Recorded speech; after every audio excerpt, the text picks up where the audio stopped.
Guys, magandang ngayon nag-unboxing tayo para sa ating mga fast moving materials na in-order.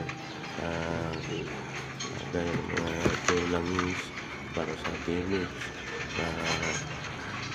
mga speaker, ito dahil sealant para sa mga TikTok na interior tapos iba't ibang klase ng headlight at saka taillight yan para sa ating mga motor yan. At meron din tayong mga iba't ibang sizes ng bearing,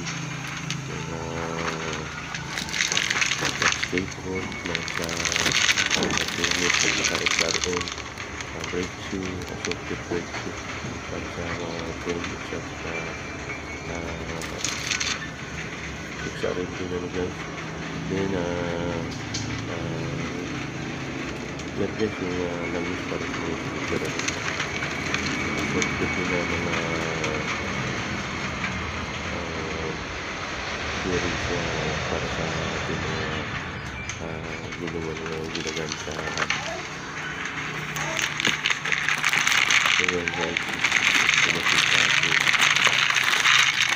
Saka may dumating din mga interior na filter ko rin guys, iba't ibang setup sa iba't ibang sizes, mula 200 by 70 hanggang 300 by 80 naman mga circuit na yan, flat stated para sa stated.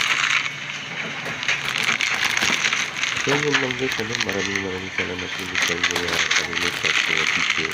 Sana kayo tayo sa mga subaybayan ng ating mga video na kahit sa kanya kuha tayo na kung idea about sa mga ganitong mga motor parts business kung ano mga matitipid na bili na paninda